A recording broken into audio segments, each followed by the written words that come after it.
Kalau ingin mendapat rahmat, jawablah salam dengan semangat.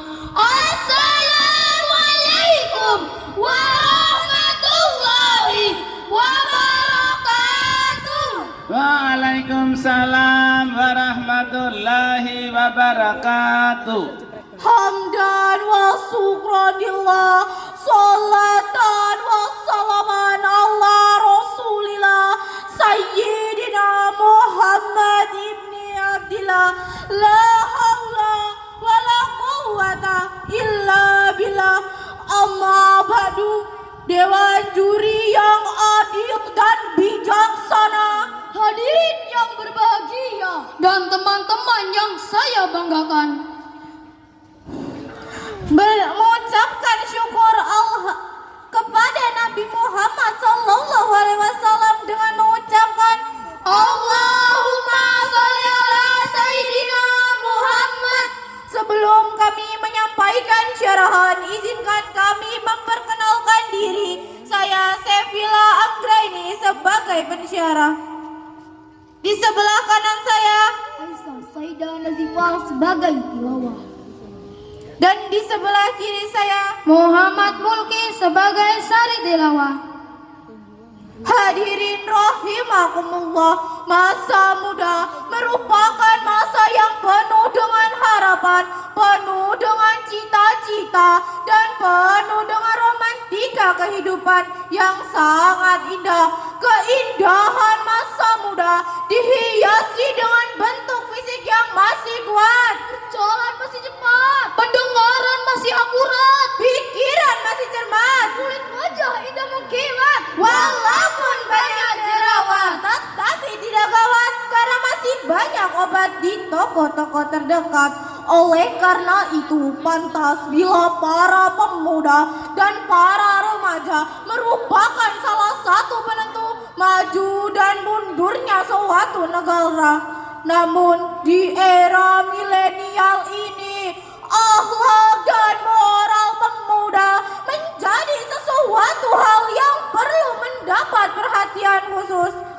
Abu A'la Al-Maududi dalam bukunya Etika Viewpoint of Islam mengatakan, masalah terbesar yang dihadapi manusia sejak zaman dahulu hingga saat ini adalah masalah dekadensi moral yang sedang menggejala dan mewabah dalam segala aspek kehidupan, termasuk generasi milenial.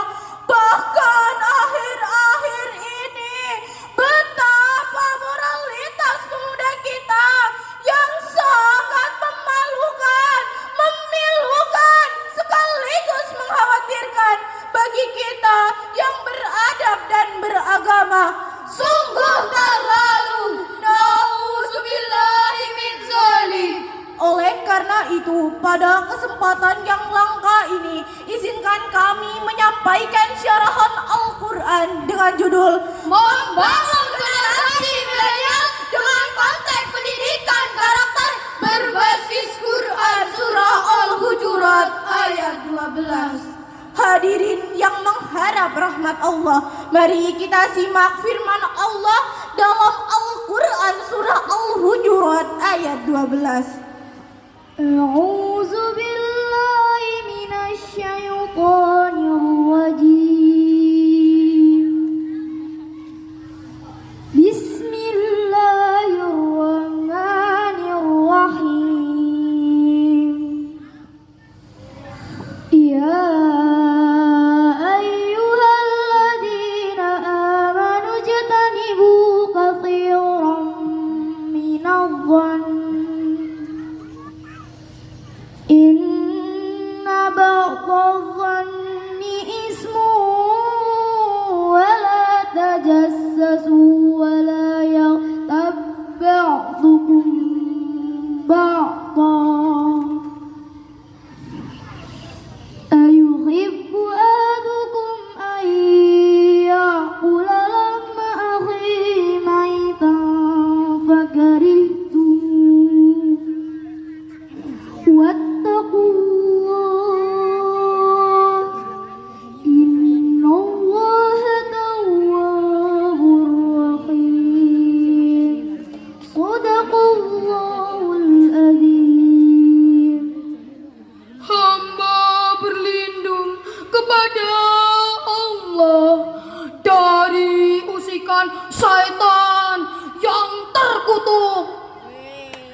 asma Allah yang maha pengasih lagi maha penyayang. Wahai orang-orang yang beriman, jauhilah banyak dari prasangka. Sesungguhnya sebagian dari prasangka itu dosa, dan jangan engkau mencari-cari keburukan orang lain. Dan jangan ada di antara kamu yang menggunjing sebagian yang lain. Apakah ada di antara kamu yang suka makan daging saudaranya yang sudah mati? Tentu kamu merasa jijik, dan bertakwalah kepada Allah. Sesungguhnya Allah maha penerima taubat lagi maha penyayang. Maha benar Allah dengan segala firman-Nya. Hadirin rahimakumullah. Poin pertama dari surah Al-Hujurat ayat 12. Allah memerintahkan orang beriman untuk menjauhi prasangka buruk. Ibnu Katsir menerangkan melalui surah Al-Hujurat ayat 12 ini, Allah melarang hamba-hambanya yang beriman dari berprasangka buruk, yakni mencurigai orang lain dengan tuduhan buruk yang tidak berdasar. Lalu apa korelasinya dengan moral pemuda milenial? Jika saja pemuda milenial dapat mengenyangkan prasangka buruk terhadap sesama dan kepada orang di sekitarnya, dunia akan terasa damai. Tidak ada permusuhan, perkelahian maupun tawuran. Adapun cara mengikis buruk sangka, yakni dengan berpikir positif terhadap orang lain, memperbanyak informasi dan wawasan, memahami perbedaan, serta berupaya meningkatkan ketaatan kepada Allah Subhanahu wa Ta'ala. Poin kedua dari surah Al-Hujurat ayat 12. Allah melarang memata-matai dan mencari-cari keburukan orang lain. Sayyid Qutb dalam tafsir Fizilalil Quran menerangkan, tajasus merupakan kegiatan yang mengiringi dugaan sebagai kegiatan awal dari menyikap aib orang lain. Al-Quran memberantas praktik yang hina ini guna membersihkan kalbu dari kecenderungan yang buruk itu. Lalu apa yang kita lakukan, wahai para pelajar yang tampan dan jelita? Mulai sekarang, mari kita hindari mencari-cari keburukan orang lain. Jangan lagi membicarakan aib orang lain. Hal ini akan memicu konflik yang dapat melebar kemana-mana, yang bisa menimbulkan malapetaka seperti pertengkaran, perkelahian, maupun tawuran antar pelajar. Lebih baik kita introspeksi, menilik kesalahan diri daripada mencari-cari kesalahan orang lain. Poin ketiga dari surah Al-Hujurat ayat 12. Allah melarang Ghibah. Apa itu ghibah? Rasulullah dalam sabdanya, ghibah adalah kamu mengatakan tentang saudaramu hal-hal yang tidak disukainya. Ada sahabat yang bertanya, bagaimana jika apa yang dikatakan itu memang fakta? Beliau lantas menjawab, Jika apa yang kamu katakan itu memang fakta, berarti kamu telah ghibah.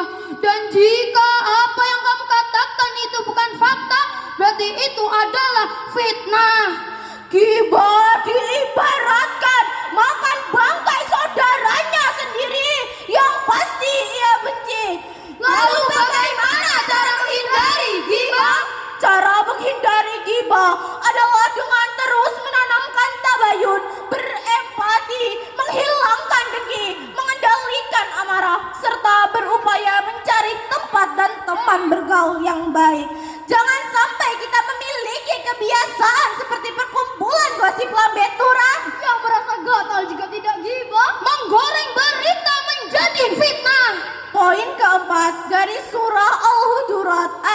15. Perintah untuk bertakwa kepada Allah. Sebab dengan takwa seseorang akan terjaga dari buruk sangka, mencari-cari keburukan orang lain dan ghibah. Hadirin rahimakumullah. Kesimpulan dari syarahan kami adalah Allah memerintahkan hamba-hambanya yang beriman menghindari berprasangka buruk, memata-matai, mencari-cari keburukan orang lain, berburuk sangka, dan ghibah. Kita sebagai pemuda dan pelajar yang bertanggung jawab penuh terhadap nusa, bangsa, dan agama, marilah kita bersama-sama memperbaiki diri kita supaya menjadi pemuda-pemuda milenial yang berkualitas, Berintegritas, bermoralitas, tidak lagi berbuat anarkis yang menyebabkan moral terkikis sehingga jauh dari kata agamis. Islam ingin mencetak pemuda-pemuda yang aktif, Inovatif, progresif, dan produktif. Seuntai pesan dalam bait nada. bangsa ini butuh orang yang hebat, orang yang kuat dan juga taat, berlandaskan iman dan juga takwa, berhati mulia, itu kuncinya menghadapi tantangan zaman. Harus ditopang dengan iman dan takwa. Ku berharap engkau mengerti, di hati ini ada cinta untuk negeri. Menggoreng ikan dicampur bakmi. Cakep. Digorengkan bisa, jangan sekaligus. Cakep. Cukup sekian ceramah kami. Cakep. Mohon Dewan Juri kasih kami nilai yang bagus. Amin. Wassalamualaikum warahmatullahi wabarakatuh. Waalaikumsalam warahmatullahi wabarakatuh.